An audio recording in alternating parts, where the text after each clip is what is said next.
Okay, welcome to today's lecture. This is the 18th lecture in the English Language Lecture Series at Otaru University of Commerce. Today I'm pleased to welcome Dr. Goh Kawai of Hokkaido University. He's an associate professor in the Center for Language Learning, and his title today is Designing Online Learning Experiences for Audiovisual Language Learning. Dr. Kawai. Thank you, Shawn. Thank you, folks. Thanks for having me today. I'd like to start out by thanking you all for having me today, your wonderful campus with this gorgeous view of Otaru Bay. And today's menu includes the following. We'll talk about nonverbal language behavior. Am I making eye contact with you? Am I smiling at you? Are you looking back at me? Am I gesturing? Am I pointing, etc.? Various things that are so obviously important in language learning and its actual use, but have been sadly neglected. And let's see how e-learning can help alleviate a small part of that problem. I want to focus my talk with advantages for you. I don't just want to talk about my own teaching practices, but I'd like to touch on aspects that hopefully you will take back and think, oh, maybe I can do that in my class. Maybe that's how we should do our online e-learning. Or maybe that's exactly not how we should do our online learning. You know, there are pros and cons, needs and constraints and stuff that I will also talk about. And because I've been trained in speech, I was a phonetician, I'm a graduate, then learned online learning. Spent several years in a research firm developing systems for automatic speech recognition. And because I have that spoken language bent, I am interested in having my students produce spoken language, that is, talk, rather than merely listen or watch or read. Towards the end, I'll describe various test scores that we have at Hokkaido University, and I hope there'll be plenty of room for Q&A, discussion, and comments at the end. Now, at Hokkaido University, for the past couple of years, we have face-to-face course, particularly for graduate students, although undergrads are also allowed to take it, focusing on presentation skills. And it's because our graduate students, for obvious reasons, will be giving talks at conferences and meetings and whatnot, and they feel the need, so they come to class. And we found that the students tend to make the same mistakes, and we're giving them the same advice.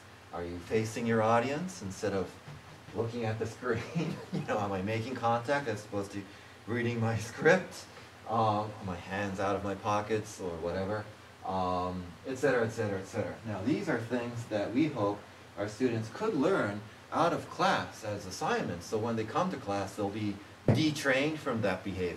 So, you know, nonverbal language, we're looking at eye contact, your facial expression, your posture. This is probably not a good posture, whatever. Things of that nature. And my colleague Chris Perry and I have just commenced a project where we will use cameras that, just like you have here, cameras on your computers that are looking at your students. Your students will not just sit at the terminal anymore, they will stand away from the monitor, gesture as if it were the audience, play back what they've done so that they can be better presenters. We think that much of this behavior can be self-taught so that instructors can spend more time in class coaching other more abstract or more finer aspects of presentation skills. Now, several years ago, we taught reactions. So not when you're talking, but when you're the listener side of the receptive side of an audience. You're listening to somebody talk. So Shawn's giving a lecture. I say, or whatever. Or I might say, huh? You know, whatever gestures that give verbal or nonverbal feedback, back channeling to the talker so the talker realizes I am being understood or not, being paid attention or not, etc. We did this, but back then, 5 years ago, the technology was way too limited to study the production of nonverbal language, and I think we are finally getting there. So that's one of the things that we are planning to do at Hokkaido. You know, this is a mock-up. This is not what we have. This is what we propose to build over the next year. We have a the front view and a side view, also an audience view of what's going on. So when the students give presentations in class in front of a live audience, we'll videotape this from 3 different ways, from 3 different directions. The students will have a checklist at the bottom as they are playing back their performance. Was I making the right eye contact, doing the right facial expressions, etc., etc. And now, because each camera has its own, each computer has its own camera, many of our students have computers at home, we're hoping that students can study out of class, come to class prepared. We want you to work at home so you will be more productive in class. Cycle is what we focus at Hokkaido's online language learning process.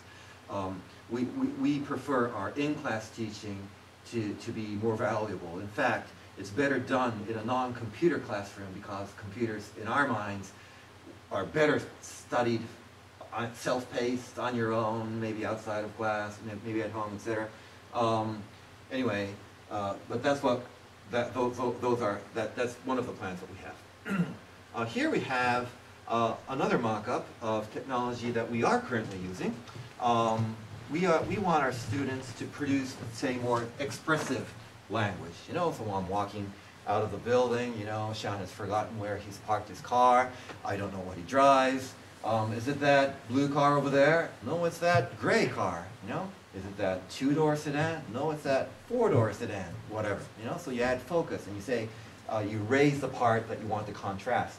Now, here we want our students to do something similar. We are asking our students to say the same phrase 3 times.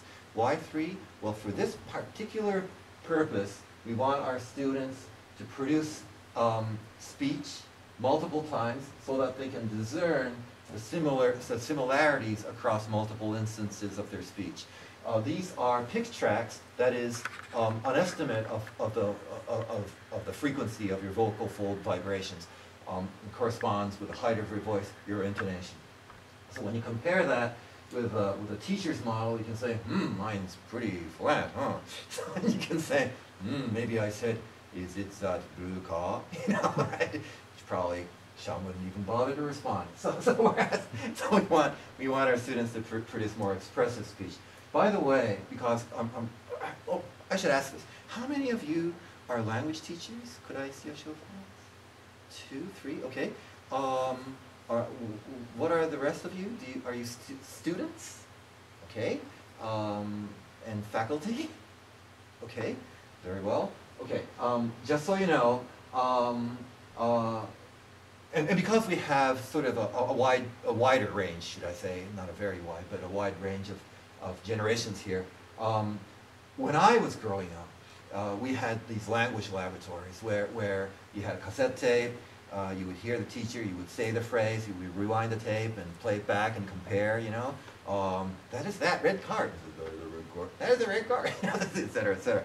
Back then we had booths, you know, you would sit and there would be low walls around you. You felt isolated, alone, private, and that actually encouraged you to speak. But nowadays in a college classroom, just like you have here at Shodai, it's an open layout.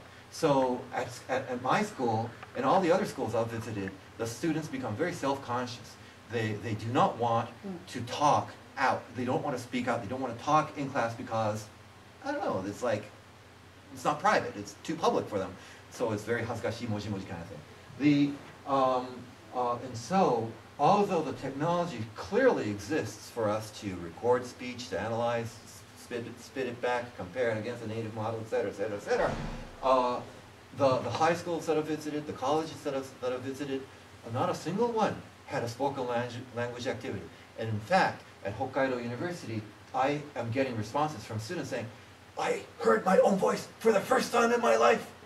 And that was such a surprise, you know, saying, wow, technology has advanced, but civilization has gone backwards. So now I want my students to talk more, and because they're talking so softly into this very nice microphone, it's a close talking microphone, it's close to your mouth, so all you have to do is whisper, is it that red car? No, it's that blue car. you know, and when you whisper, the intonation is gone and whatever. So, you know, you don't sound expressive at all, and you won't even be heard in a real conversation. So we want our students to talk louder, be more expressive. And this is something that we just started doing this past spring semester, and many of our students enjoy it. That I like. Well, so much for planning. Okay, now I want you to show you various technologies that we do have, the constraints and stuff that we have. You know, although I do design and build technology, have my colleagues build them for me. I'm not here to sell the technology. You know, I just want to show you what we do at Hokkaido University to plug the glaring gaps in our students' learning activities. I don't want to sound defeatist, but you know, 90 minutes times 2 every week of language learning is not really going to get you far. And it's not that I'm not trying to cop out of anything. It's just that my students just really need the exposure. The more, the better. And the more language they produce, the more active they are in the learning process, I hope, and the more finely tuned they will become in the listening and reading process as well.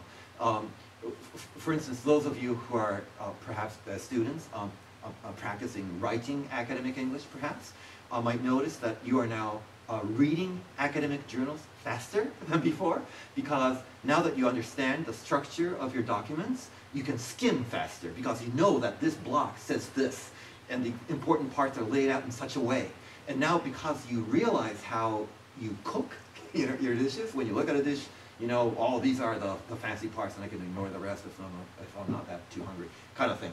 So that's what we want to do in my classroom. I want my students to produce language.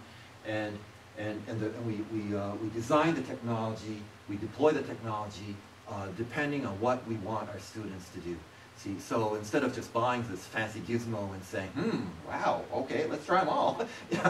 We are very pinpoint in our approach, and I'm sure that's the exact same way that you folks who are teachers act in your class, because, you know, just because you have a textbook doesn't mean you do every page. I would really recommend to all of you who are either students who are becoming teachers soon, or becoming engineers soon, or marketing people, or, and of course, teachers, that you work with a team of technicians and engineers who are accommodating, who wish to embrace your goals, rather than say, these are the tools that I built for you. Why don't you buy them and use them and enjoy them? You know, you want to say, no, I want clothes that are tailored for me, and that is one thing that I strongly feel, and I think every school should have such a team. Okay, what do we do at Hokkaido University? Those of you who are students at Shodai, Otaru Shodai, you know, you guys are blessed because you have a compact school. You get to know each other. You probably, by the time you graduate, you probably at least know the faces of all your classmates. At Hokkaido, oh, that's a dream on. we got 2,600 students per year, and in their spring first semester of their freshman year, they are required to take one English as a foreign language course. And in addition, there are 3 face-to-face courses. Like, an instructor would come, just like we're doing now. We'll see each other. We'll stand and talk, whatever. Now, my students, they are obsessed with grade point averages, and they really don't care about English language proficiency, but they do want good grades. They want good grades because it's important to get better jobs and to go to better grad schools, you know? But English language proficiency is not important